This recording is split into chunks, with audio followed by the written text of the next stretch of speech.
কত মন ধান নিয়ে আসছেন? 45 কেজি। 45 কেজি। কত করে বেচছেন? 70 1500। কত বিঘা জমিতে ধান করেছেন এবছর? 2 বিঘাতে। আজকে কিনা আছে 1 ট্রাক। হ্যাঁ 450 মন পাঠাবো আপনার কাজ করে। আমার বাসা এখানে, আমি 30 বছর থেকে ধানের সাথে জড়িত আছি। ধান ব্যবসা করি এবং ধান আড়তদারি করি। এই হাটের বাজার আজকে হলো আপনার মিনিকেট ধানটা হলো 1960-70 টাকা দাম, 75 1620-30 টাকা দাম, 28 1720-30 টাকা দাম।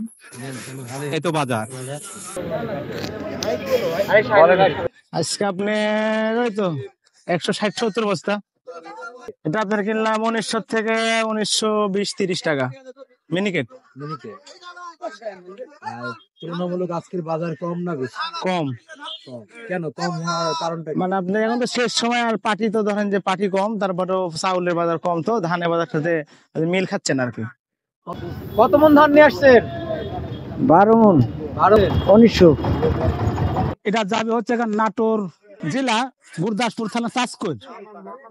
আমরা ওখান থেকে ধান কিনতে আসি, প্রত্যেক হাটে আসি আর কি, কোনো হাটে আমাদের বাদ নাই। বাজারটা আজ একটু কম।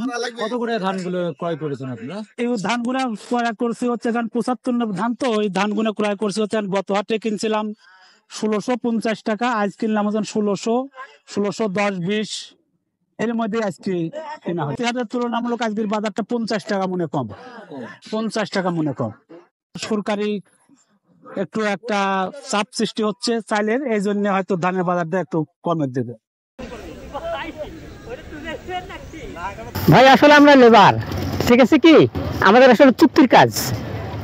যুক্তির কাজ বলতে আপনার ওই কেনার থেকে শুরু করে লোড পর্যন্ত আপনার হচ্ছে যে বস্তা চুক্তি আমাদেরকে 20 টাকা দেয়। 20 টাকা। কত বস্তা করতে পারেন আপনারা? ভাই আসলে যত কাজ তত বস্তা। তারপরে প্রতি হাটে কত করে করেন আপনারা? কত বস্তা? 500-600, মানে যে হাটে যেরকম আমদানি, সেই আমদানির উপর নির্ভর করে হয় আপনার কাজ।